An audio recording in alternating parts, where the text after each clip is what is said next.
અભય થઈને નિષ્પક્ષતાથી નિરપેક્ષ રીતે વાસ્તવિકતાનો અરીસો રૂપી સચોટ માહિતી લાવતો સત્યની સાથે અભય ટાઈમ્સ।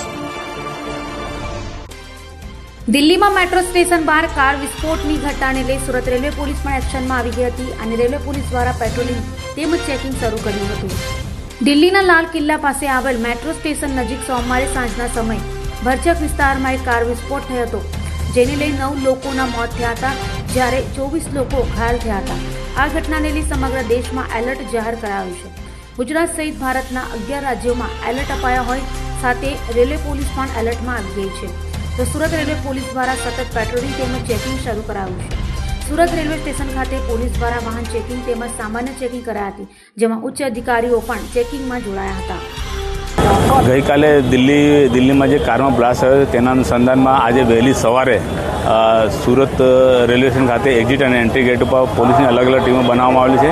તે દ્વારા શંકાસ્પદ વસ્તુઓ, શંકાસ્પદ જે પણ વાહનો અને જે વ્યક્તિઓ છે તે લોકોને ચેક કરવામાં આવે છે। કેટલી ટીમો કામ કરી રહી છે, પ્લેટફોર્મ પર કેટલી નીચે કામ કરી રહી છે? પોલીસની જે ટીમો છે એમાં એક્ઝિટ અને એન્ટ્રી ગેટ ઉપર, તે સિવાય હોટલોમાં પણ પોલીસની અલગ અલગ ટીમો બનાવીને ચેક કરવામાં આવે છે। શું છે પોલીસ કમિશનરનો આદેશ શું છે?